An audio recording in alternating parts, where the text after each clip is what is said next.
अस्सलाम वालेकुम everyone and welcome to lecture number 22। आज के लेक्चर में हम बात करेंगे कि इंटर सिंबल इंटरफेरेंस क्या चीज़ होती है, क्यों इतनी इम्पोर्टेंट है, किस तरह से ये रिसीवर पे जो डिटेक्शन परफॉर्मेंस है उसको बहुत बुरी तरह से मुतासिर करती है और किस टेक्निक को यूज़ करते हुए हम इंटर सिंबल इंटरफेरेंस को रिड्यूस कर सकते हैं या उसके इफेक्ट्स को मिनिमाइज कर सकते हैं। सो आइए लेट्स गेट स्टार्टेड। पिछले कुछ लेक्चर्स में हम डिजिटल बेसबैंड डिटेक्शन की बात कर रहे थे और हमने ये देखा था कि किस तरह से एक डिजिटल बेसबैंड ट्रांसमिटेड सिग्नल को नॉइज इफेक्ट कर सकती है। उस नॉइज की वजह से जो ट्रांसमिटेड सिग्नल था उसका एसएनआर डिक्रीज हो जाता है, जो कि रिसीवर पे डिटेक्शन परफॉर्मेंस को काफ़ी हद तक मुतासिर करता है। नॉइज के इफेक्ट्स को काउंटर करने के लिए हमने ये देखा था कि किस तरह से हम मैच फिल्टर या कोरिलेटेड रिसीवर डिज़ाइन कर सकते हैं ताकि नॉइज़ की जो इफेक्ट्स हैं उसको हम मिनिमाइज कर सकें और सिग्नल टू नॉइज़ रेशियो को इम्प्रूव कर सकें। लेकिन आज के लेक्चर में हम ये देखेंगे कि सिर्फ नॉइज़ ही हमारे सिग्नल को इफेक्ट नहीं करती, बल्कि डिस्टॉर्शन भी सिग्नल्स को बहुत बुरी तरह से मुतासिर कर सकती है, जिसकी वजह से रिसीवर पे जो डिटेक्शन परफॉर्मेंस है वो काफ़ी हद तक डिग्रेड हो जाती है। अब डिस्टॉर्शन क्या है? डिस्टॉर्शन सिंपली जो पल्स हम भेज रहे हैं उसकी शेप का चेंज हो जाना है, जिसकी वजह से इंटर सिंबल इंटरफेरेंस कॉज होती है, जो कि आज का हमारा मेन टॉपिक है। और इसको काउंटर करने के लिए हमें different pulse shaping techniques use करना पड़ती हैं, जिसकी मदद से हम इंटरफेरेंस के जो इफेक्ट्स हैं उसको हम मिनिमाइज कर सकते हैं। डिस्टॉर्शन का कॉन्सेप्ट हमने लेक्चर नंबर 4 में देखा था, तो अगर आप लोगों को रिवाइज करने की ज़रूरत है तो प्लीज़ इस लेक्चर को रिवाइज कर लें। बट लॉन्ग स्टोरी शॉर्ट, जो सिस्टम है, जो चैनल है जिससे सिग्नल ने पास होना है वो इनफाइनाइट बैंडविड्थ का होना चाहिए और हर फ्रीक्वेंसी को इक्वली सपोर्ट करता हो। मतलब ये कि उसका जो मैग्नीट्यूड रिस्पॉन्स है वो सारी की सारी फ्रीक्वेंसीज के लिए बराबर हो। इससे रिलेटेड हमने एक एग्जांपल भी देखी थी, जिसमें हमने ये देखा था कि किस तरह से अगर जो चैनल का रिस्पॉन्स है वो कांस्टेंट ना हो तो जो पल्स भेजी गई है वो डिस्टॉर्ट हो जाती है और वो इवन अपनी ओरिजिनल लेंथ से फैल जाती है। तो इस कॉन्सेप्ट को अगर हम डिजिटल बेसबैंड सिग्नल के कॉन्टेक्स्ट में देखें तो अगर एक बाइनरी वेवफॉर्म को हम ट्रांसमिट कर रहे हैं जिसको हमने कुछ simple unipolar NRG line code से फॉर्मेट किया था, तो अगर हम 1000 भेज रहे हैं तो ये जो पल्स 1 पे आ रही है, आफ्टर डिस्टॉर्शन इस पल्स की शेप चेंज हो जाती है और ये पल्स स्मेयर कर जाती है, मतलब ये फैल जाती है। ये जो डैश लाइंस नज़र आ रही हैं ये रिसीवर पे सैम्पलिंग पॉइंट्स या सैम्पलिंग इंस्टेंसेस हैं, जहाँ पे रिसीवर एक सैंपल उठाता है और फिर उसको थ्रेशोल्ड के थ्रू कंपेयर करता है कि क्या ये 1 भेजा गया था या 0 भेजा गया था। तो इस फिगर में हम देख सकते हैं कि जहाँ 0 पे हमें कोई वैल्यू नहीं मिलनी चाहिए थी, वहाँ पे पिछली पल्स का कोई रिमेनिंग पोर्शन हमें मिल रहा है, जो कि हमारे डिसीजन को असरअंदाज कर सकता है और एरर का बाइस बन सकता है। इसी तरह से अगर हम 1011 भेज रहे हैं तो हर पिछली पल्स अगली पल्स के जो इंटरवल है उसमें इंटरफेयर करना शुरू कर देती है, जिसकी वजह से ये इंटरफेयर्ड पल्सेस आपस में ऐड अप हो जाती हैं और रिसीवर को कुछ इस तरह का सिग्नल मिलता है। अब यहाँ हम देख सकते हैं कि सेकंड जो हमारा सैम्पलिंग इंस्टेंट था वहाँ पे 0 हमने भेजा था, लेकिन यहाँ पे हमें कोई नॉन ज़ीरो या पॉजिटिव वैल्यू नज़र आ रही है जिसको 1 भी डिटेक्ट किया जा सकता है, जो कि एरर होगा। तो इंटर सिंबल इंटरफेरेंस क्या है कि एक पल्स जो हमने भेजी है या जो सिंबल हमने भेजा है, ड्यू टू सम रीजंस जो कि आगे हम डिस्कस करेंगे, ये पल्स स्मेयर हो जाती है या फैल जाती है और इसका जो इफेक्ट है वो दूसरी पल्सेस में या दूसरे सिंबल्स में भी आना शुरू हो जाता है, इंटरफेयर करना शुरू कर देता है। इसलिए हम इसको इंटर सिंबल इंटरफेरेंस बोलते हैं और इस इंटरफेरेंस की वजह से डिटेक्शन परफॉर्मेंस जो है वो काफ़ी हद तक असरअंदाज हो सकती है। यहाँ पे हम एक typical base band digital system को देखते हैं, जिसमें इनपुट सोर्स सिग्नल को सैंपल किया गया है और उसके बाद इसको ट्रांसमिटिंग फिल्टर से गुजारा गया। तो ट्रांसमिटिंग फिल्टर क्या करता है कि बेसिकली जो इम्पल्सेस हैं उसको फिजिकल वेव फॉर्म में कन्वर्ट करता है, प्लस इस फिल्टर को हम फर्दर डिज़ाइन कर सकते हैं ताकि जो डिटेक्शन परफॉर्मेंस है रिसीवर पे उसको हम फर्दर इन्हांस कर सकें। आगे जाके हम इसको भी देखेंगे। तो एनीवेज ये सिग्नल जब ट्रांसमिट होता है, चैनल से गुजरता है, तो एक तो नॉइज़ इसमें ऐड हो जाती है सिग्नल में, और दूसरा चैनल की वजह से या ट्रांसमिटिंग फिल्टर या रिसीविंग फिल्टर, इन तीनों की वजह से इंटर सिंबल इंटरफेरेंस कॉज हो सकती है। और ये इंटर सिंबल इंटरफेरेंस के साथ जो सिग्नल है ये फिर डिटेक्टर पे आता है इस सैम्पलिंग इंस्टेंट पे, और इसकी वजह से जो डिटेक्शन परफॉर्मेंस है वो कम हो जाती है। तो अगर अब इसका हम एक इक्विवेलेंट मॉडल बनाना चाहें तो ट्रांसमिटिंग फिल्टर, चैनल रिस्पॉन्स और रिसीविंग फिल्टर, इन तीनों के जो रिस्पॉन्सेज हैं, फ्रीक्वेंसी रिस्पॉन्सेज, उनको हम कंबाइन करके एक ब्लॉक से रिप्रेजेंट कर सकते हैं, जबकि नॉइज़ को हम एडिशनली ऐड कराएंगे इस फिल्टर के बाद। तो ये फिल्टर बेसिकली क्या कर रहा है कि जो पल्सेस हमने भेजी थी, जो ट्रांसमिट की थी, ये पल्सेस जो हैं वो स्मेयर कर जाती हैं, फैल जाती हैं, जिसकी वजह से जो दूसरी पल्सेस हैं ये उसके भी सैम्पलिंग इंस्टेंसेस पे कुछ ना कुछ वैल्यूज़ को ऐड कर रही होती हैं, और इस एडिशन की वजह से इंटरफेरेंस दो पल्सेस के दरमियान क्रिएट हो जाती है। लेकिन अब यहाँ पे ये क्वेश्चन बनता है कि जो पल्सेस हम भेज रहे हैं ये डिस्टॉर्ट क्यों होती हैं, जिनकी वजह से पल्सेस के दरमियान इंटर सिंबल इंटरफेरेंस आना शुरू हो जाती है। तो अगर हम कम्युनिकेशन चैनल की बात करें तो चैनल भी जो है वो बैंड लिमिटेड फिल्टर के तौर पे बिहेव करते हैं। तो चैनल का एक फ्रीक्वेंसी रिस्पॉन्स होता है जिसमें एक मैग्नीट्यूड की टर्म आ रही होती है और दूसरी फेज की टर्म आ रही होती है। तो अगर ये नॉन कांस्टेंट एम्पलीट्यूड इसका हो मैग्नीट्यूड का, तो हमारे पास एम्पलीट्यूड डिस्टॉर्शन आ जाएगी, और अगर जो फेज है वो नॉन लीनियर हो चैनल के फ्रीक्वेंसी रिस्पॉन्स का, तो फेज डिस्टॉर्शन आ सकती है। ये सारी एग्जांपल्स हमने लेक्चर नंबर 4 में देखी थी, तो आप उन एग्जांपल्स को रिविजिट कर सकते हैं। इसके अलावा हमारे पास ट्रांसमीटर और रिसीवर के ऊपर भी वेरियस सर्किट एलिमेंट्स होते हैं जिसमें रिएक्टिव कंपोनेंट्स होते हैं, जिसकी वजह से हमें एक बैंड लिमिटेड फिल्टर का रिस्पॉन्स मिलता है। और अगर हम चैनल की बात करें तो सपोज अगर एक वायर्ड मीडियम है तो उसकी भी कोई रिएक्टेंस होती है जिसकी वजह से हमारी जो पल्सेस हैं वो डिस्टॉर्ट होना शुरू हो जाती हैं। और वायरलेस मीडियम जो है उसमें भी हमने ये देखा था कि किस तरह से मल्टीपाथ प्रोपेगेशन जो है वो डिस्टॉर्शन कॉज कर सकती है, या फेडिंग चैनल्स डिस्टॉर्शन कॉज कर सकते हैं। तो अगर ट्रांसमिटिंग फिल्टर का फ्रीक्वेंसी रिस्पॉन्स HT(f) से डिनोट किया जाए, रिसीविंग फिल्टर का जो रिस्पॉन्स है वो HR(f) से डिनोट किया जाए, और जो चैनल का फ्रीक्वेंसी रिस्पॉन्स है वो HC(f) से डिनोट किया जाए, तो इन तीनों के रिस्पॉन्सेस को अगर हम मल्टीप्लाई कर दें तो हम एक इक्विवेलेंट फ्रीक्वेंसी रिस्पॉन्स फाइंड कर सकते हैं जो कि सारे फिल्टरिंग इफेक्ट्स को कंबाइन कर रहा है। तो अब हम बात करेंगे कि किस तरह से इंटर सिंबल इंटरफेरेंस को रिड्यूस या कैंसिल किया जा सकता है। तो इसके लिए हम एक ऐसा फिल्टर यूज करेंगे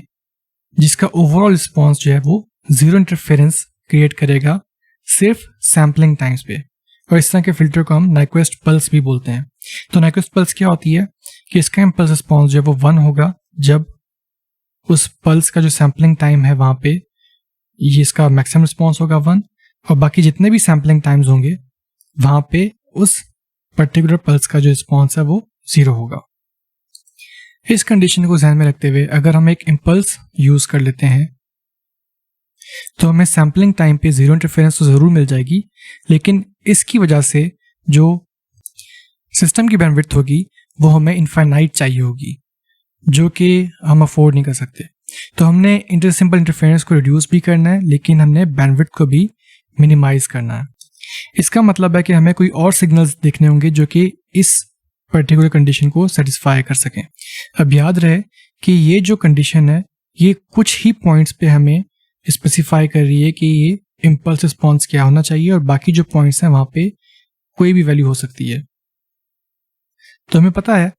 कि रेक्टेंगुलर पल्स का इनवर्स फोरियर ट्रांसफॉर्म एक सिंक फंक्शन होता है, और अगर ये जो रेक्टेंगुलर पल्स है इसकी विड्थ 1/t हो तो हमारे पास हर t सेकेंड्स के बाद एक जीरो क्रॉसिंग होती है। तो हम ये देख सकते हैं कि जो पल्स है ये गिवन क्राइटेरिया को सेटिस्फाई कर रही है, जहां 0 पे इसकी वैल्यू 1 है और बाकी जितने भी सैम्पलिंग इंस्टेंसेस हैं, सैम्पलिंग टाइम्स हैं, वहाँ पे इसकी वैल्यू 0 आती है। और इस पल्स की अगर हम बैंडविड्थ देखें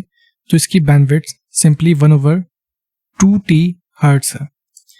तो अब हम एक नेक्स्ट पल्स अज्यूम करते हैं जो कि नेक्स्ट टाइम इंस्टेंट पे भेजी गई है और देखते हैं कि किस तरह से ये दोनों पल्सेस इंटरसिम्बल इंटरफेरेंस को अवॉइड करती हैं। तो यहाँ पे हम देख सकते हैं कि इस पल्स के सैम्पलिंग टाइम पे जो पहली पल्स थी उसका कोई कंट्रीब्यूशन नहीं है, जबकि पहली पल्स के सैम्पलिंग टाइम पे दूसरी पल्स का कोई कंट्रीब्यूशन नहीं है। तो इंटरसिम्बल इंटरफेरेंस को हम इस तरह से कैंसिल कर सकते हैं। लेकिन याद रहे कि ये कंडीशन सिर्फ और सिर्फ सैम्पलिंग टाइम्स पे जीरो इंटरफेरेंस को इंश्योर करती है। फर्दर हम ये देखते हैं कि इस पल्स की जो बैंडविड्थ है उसको अगर हम इंक्रीज या डिक्रीज करें तो उससे इंटरफेरेंस पे क्या फर्क पड़ेगा। तो सपोज जो पल्स की बैंडविड्थ है उसको हम डबल कर देते हैं, तो अब जो बैंडविड्थ होगी पल्स की वो 1/t हर्ट्ज हो जाएगी। तो हर t/2 इंटरवल पे इस पल्स के नल पॉइंट्स क्रिएट होंगे। और अगर हम दो कंसेक्टिव पल्सेस को देखें तो हम देख सकते हैं कि जो उनकी रिस्पेक्टिव सैम्पलिंग टाइम्स हैं वहां पे इन दोनों पल्सेस की कंट्रीब्यूशन 0 होगी और इस तरह से कोई भी इंटरसिम्बल इंटरफेरेंस क्रिएट नहीं होगी। लेकिन क्योंकि हमने बैंडविड्थ को मिनिमाइज करना था तो हम देखते हैं कि बैंडविड्थ को अगर हम कम करते हैं तो उससे क्या इफेक्ट पड़ेगा। तो अगर हम बैंडविड्थ को 1/4t हर्ट्ज कर देते हैं तो यहाँ पे अगर हमने बैंडविड्थ को स्क्वीज किया है तो पल्सेस हमारी जो हैं वो एक्सपैंड हो जाएंगी टाइम डोमेन में। और 1/4t का मतलब है कि जो डीसी पॉइंट्स इस पल्स के आएंगे वो हमेशा 2t के मल्टीपल्स के ऊपर आ रहे होंगे। तो इसके करस्पॉन्डिंग अगर हम दो कंसेक्टिव पल्सेस को देखें तो हम ये देख सकते हैं कि जो सैम्पलिंग पॉइंट पहली पल्स का है वहां पे दूसरी जो पल्स थी उसकी अच्छी खासी इंटरफेरेंस आ रही है। इसी तरह से जो दूसरी पल्स का सैम्पलिंग टाइम है वहां पे पहली पल्स की अच्छी खासी इंटरफेरेंस आ रही है। और इसी तरह से ये इंटरफेरेंस आगे भी पल्सेस में आना शुरू हो जाती है जो कि काफ़ी डिजास्टर्स हो सकती है। तो नाइक्विस्ट ने काफ़ी सारे एक्सपेरिमेंट्स किए थे और वो इस नतीजे पहुंचा था कि जो पल्स हम यूज़ कर रहे हैं उसकी जो बैंडविड्थ है वो कम से कम 1/2t हर्ट्ज होनी चाहिए। तब हम इंश्योर कर सकेंगे कि सैम्पलिंग टाइम्स पे इंटरसिम्बल इंटरफेरेंस जो है वो प्रेजेंट नहीं है। लेकिन अगर ये बैंडविड्थ 1/2t हर्ट्ज से डिक्रीज कर जाती है तब इंटरसिम्बल इंटरफेरेंस जो है वो एग्जिस्ट करेगी और इस तरह के फिल्टर्स को हम यूज करना नहीं चाहेंगे। तो हमने ये देखा कि मिनिमम बैंडविड्थ जो है वो 1/2t हर्ट्ज है और t जो है वो हमारा टाइम है बिटवीन टू सिंबल्स और सिंबल रेट जो वो RS कहलाता है। तो हम t को लिख सकते हैं t = 1/RS।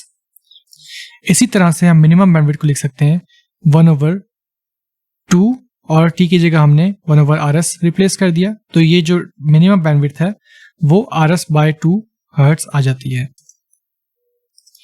तो पिछली स्लाइड्स में हमने देखा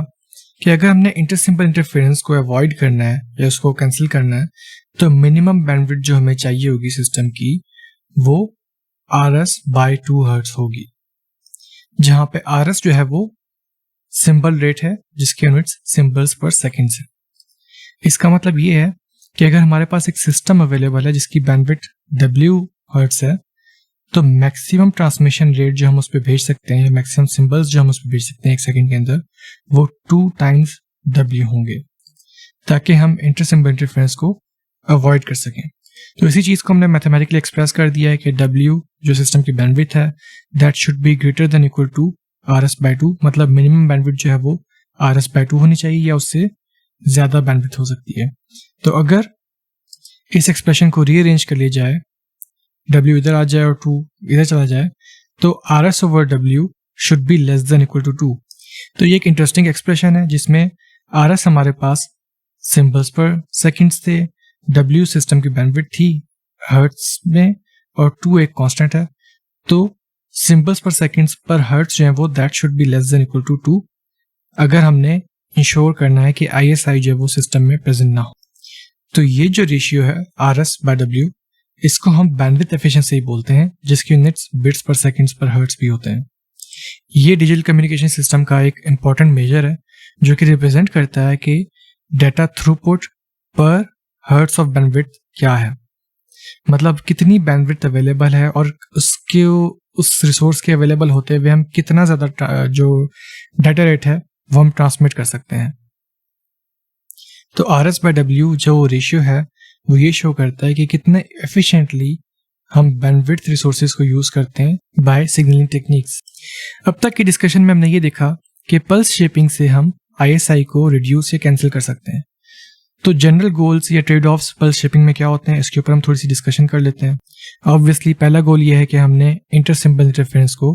रिड्यूस करना है और साथ साथ हमने ये भी इंश्योर करना है कि हम एफिशिएंट बैंडविड्थ यूटिलाइजेशन कर रहे हैं। ऑफ कोर्स बैंडविड्थ जो है वो एक यूजफुल रिसोर्स है और अगर हम कम्पैक्ट सिग्नलिंग स्पेक्ट्रम मतलब कम बैंडविड्थ को यूज करते हैं तो इससे क्या हमें एडवांटेज होगा कि हम ज़्यादा यूजर्स को अवेलेबल स्पेक्ट्रम में अकोमोडेट कर सकेंगे। तो अगर हम ज़्यादा यूजर्स को साइमल्टेनियसली अकोमोडेट कर रहे हैं दैट मीन्स कि इफेक्टिवली हम अपना डाटा रेट जो है वो उसको हायर अलाउएबल लिमिट पे लेके जा रहे हैं। इसलिए हमारा जो गोल है वो ये है कि जो रिक्वायर्ड सिस्टम बैंडविड्थ है उसको जितना भी हम कम कर सकें, जितना पॉसिबली कम कर सकें वो हम करना चाहते हैं। और नाइक्विस्ट ने हमें इस बारे में एक लिमिटेशन से आगाह कर दिया कि मिनिमम बैंडविड्थ जो है वो RS/2 से ज़्यादा होनी चाहिए। तीसरा जो गोल होता है हमारा पल्स शेपिंग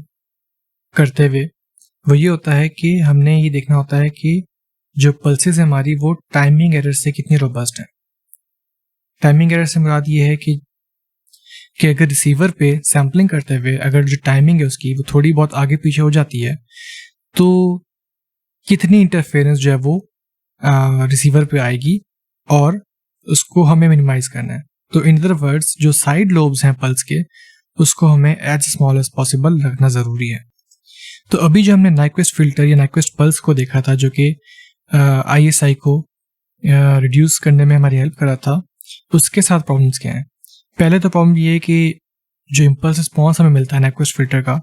वो इनफाइनाइट इम्पल्स रिस्पॉन्स होता है। दैट मीन्स कि उसको रियलाइज करने के लिए हमें उसको ट्रंकेट करना पड़ेगा और अगर उसको हम ट्रंकेट करते हैं तो बैंडविड्थ जो है वो सिस्टम की बढ़ जाती है। दूसरा जो उसके साथ इशू है वो जो मेन इशू है वो ये है कि टाइमिंग एरर उसमें काफ़ी ज़्यादा आ जाता है। फॉर एग्जाम्पल अभी तो हम स्ट्रिक्टली इन्फोर्स कर रहे हैं कि जो सैम्पलिंग होगी रिसीवर पे वो हर T सेकेंड्स के बाद होगी, लेकिन ये टाइमिंग मेंटेन करना रिसीवर पे हमेशा पॉसिबल नहीं होता। हो सकता है कभी सैंपल जब वो यहाँ पे उठे, कभी सैंपल इस तरफ उठे, इसी तरह से हर पल्स के लिए डिफरेंट टाइम पे सैम्पलिंग हो सकती है ना। फॉर एग्जांपल अगर हम मिनिमम बैंडविड्थ नाइक्विस्ट पल्स की बात करें और सेकंड पल्स को हम थोड़ा सा पहले अगर सैंपल कर लेते हैं तो इस पॉइंट पे जो पहली पल्स की कंट्रीब्यूशन है वो अच्छी खासी ज़्यादा कंट्रीब्यूशन है जिसकी वजह से बहुत ज़्यादा इंटरसिम्बल इंटरफेरेंस जो वो कॉज हो सकती है। तो even slightest change of sampling timing से बहुत ज़्यादा इंटरसिम्बल इंटरफेरेंस कॉज हो सकती है। तो इस इफेक्ट को भी हमें मिनिमाइज करना पड़ेगा। तो इसका सोल्यूशन क्या है कि हम रेस्ड कोसाइन फिल्टर यूज़ करेंगे जिसकी जो साइड लोब्स होते हैं वो रिलेटिवली स्मॉलर होते हैं as compared to the Nyquist pulse. अब रेस्ड कोसाइन फिल्टर की प्रॉपर्टी भी ये है कि सैम्पलिंग टाइम्स के ऊपर कोई इंटरसिम्बल इंटरफेरेंस नहीं आती और ये 3 पार्ट्स में डिफाइन किया जाता है। पहले पार्ट में ये कांस्टेंट फ्रीक्वेंसी रिस्पॉन्स देता है जो कि 2W0 माइनस W के जो रेंज है वहां तक होता है। दूसरे पार्ट में इसकी रोल ऑफ कर्व डिफाइन की जाती है जो कि कॉस स्क्वायर की फॉर्म में है और तीसरा जो पार्ट है वो 0 होता है। तो इसके करस्पॉन्डिंग जो इम्पल्स रिस्पॉन्स मिलता है हमें वो अगेन एक मॉडिफाइड फॉर्म है सिंक फंक्शन की। तो यहाँ पे हम देख सकते हैं कि जो सेकंड ये टर्म आ रही है ये किस तरह से इस सिंक फंक्शन को मॉडिफाई करती है कि जब टाइम 0 होता है तो हमें सिंक फंक्शन का ही एम्पलीट्यूड मिलता है और उसके बाद जैसे जैसे टाइम इंक्रीज करता है वैसे वैसे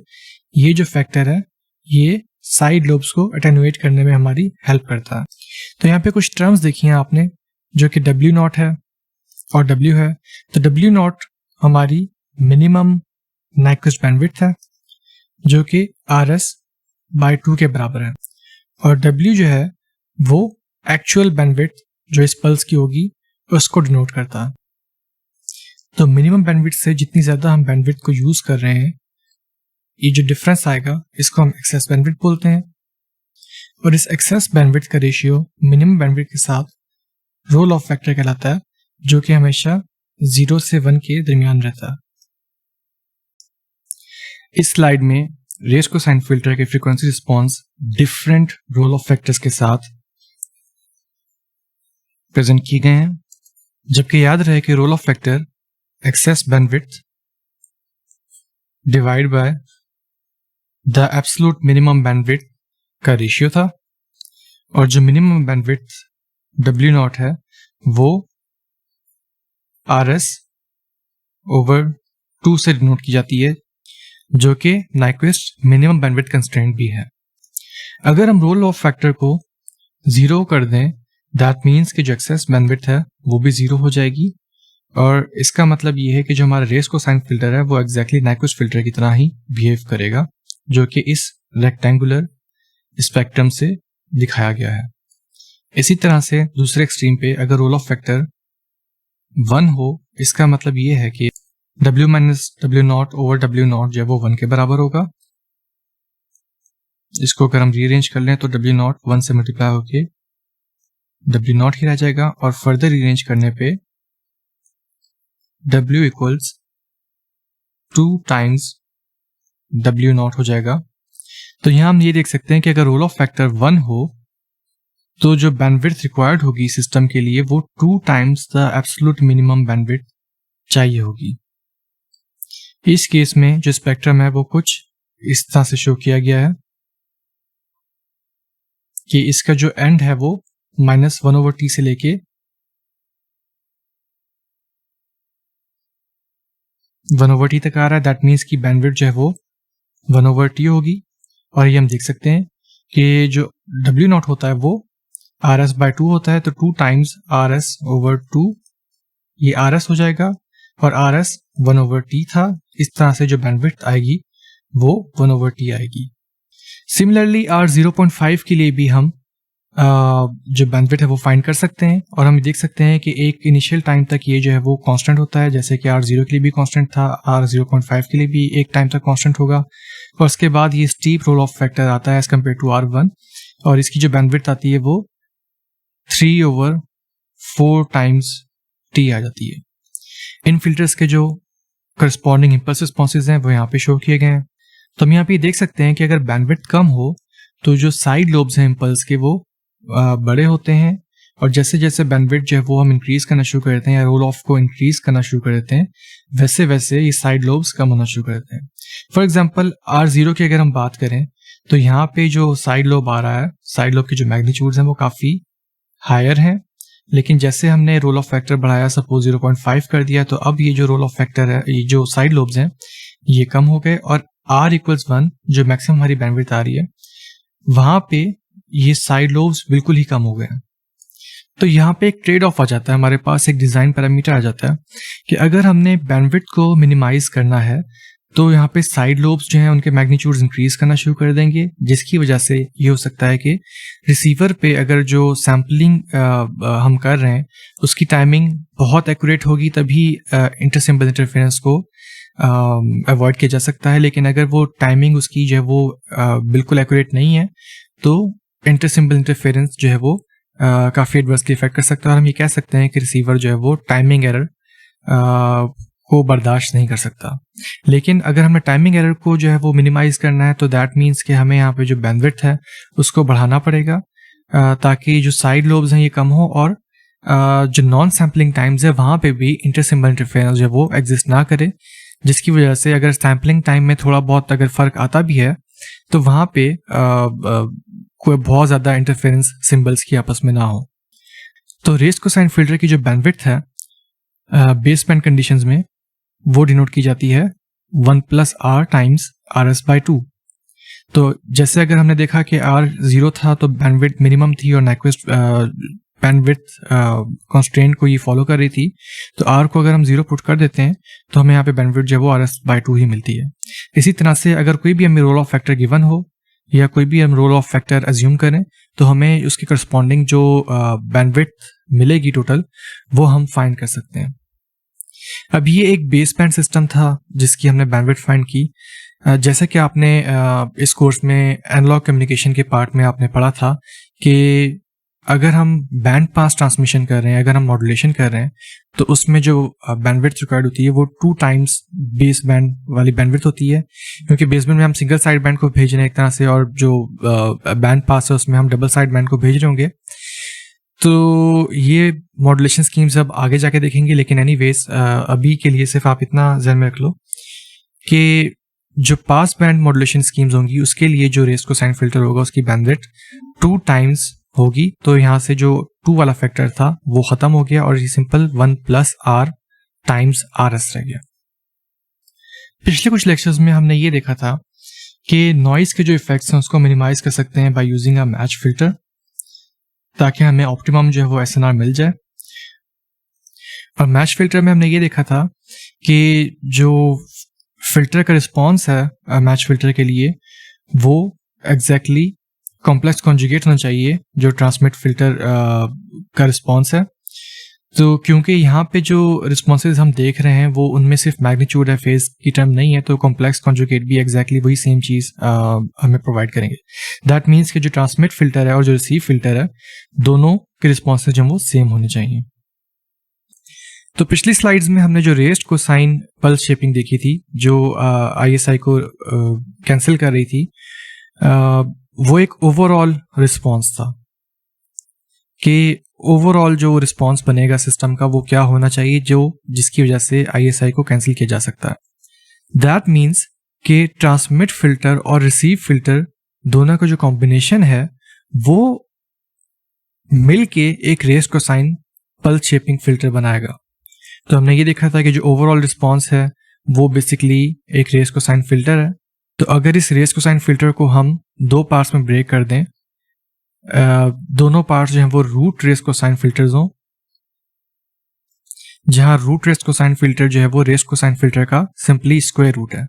तो अगर इसको हम ट्रांसमिट फिल्टर कह दें और इसको हम रिसीवर फिल्टर कह दें, रिसीव फिल्टर कह दें, तो अगर इन फिल्टर्स को हम सिस्टम में यूज करेंगे तो ओवरऑल रिस्पॉन्स जो है वो हमें एक रेस कोसाइन फिल्टर का ही मिलेगा। लेकिन यहाँ पे सोचने वाली बात है, अगर ट्रांसमिट और रिसीव पे हम काम कर रहे हैं तो चैनल का जो रिस्पॉन्स था वो उसकी वजह से भी डिस्टॉर्शन थी, उसकी वजह से भी कुछ ना कुछ चेंजेस आ रही थी, तो उसको हम एकोमोडेट कैसे करेंगे। तो चैनल के इफेक्ट्स को मिनिमाइज करने के लिए, कैंसिल करने के लिए हम लोग इक्वलाइजर यूज करते हैं, जो कि आप आने वाले लेक्चर्स में उसका ओवरव्यू एक देखोगे। तो इस स्टेज पे जो ट्रांसमिट फिल्टर है उसका रिस्पॉन्स जो है वो उसको हम फिक्स कर लेते हैं कि वो एक रूट रेस कोसाइन फिल्टर होगा, जो कि सिंपली रेस कोसाइन फिल्टर का एक स्क्वायर रूट वर्जन है। और ये जो रूट रेस कोसाइन फिल्टर्स हैं, इसकी जो इस तरह की जो पल्स शेपिंग है ये काफ़ी ज़्यादा एप्लीकेशंस में आजकल यूज़ हो रही है, स्पेशली जो digital advanced mobile phone systems हैं उसके 2 प्रोटोकॉल्स हैं, IS-54 या IS-136, उसमें भी ये यूज़ हो रही है।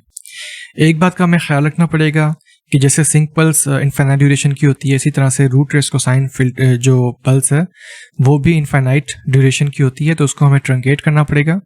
लेकिन ट्रंकेशन से बहुत ज़्यादा जो पल्स उसकी बैंडविड्थ पे फ़र्क नहीं पड़ता, क्योंकि इसके जो साइड लोब्स होते हैं वो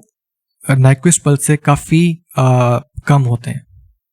तो इसलिए ये पल्स जो है वो रियलाइजेबल है, इसको हम यूज़ कर सकते हैं। तो आज के लेक्चर के लिए इतना ही। आई होप कि आप लोगों को इंटरसिम्बल इंटरफेरेंस क्या होती है समझ आ गई है, किस तरह से ये इफेक्ट करती है सिग्नल्स को, और किस तरह से पल्स शेपिंग करके हम इंटरसिम्बल इंटरफेरेंस के जो इफेक्ट्स हैं उसको हम मिनिमाइज या कैंसिल कर सकते हैं।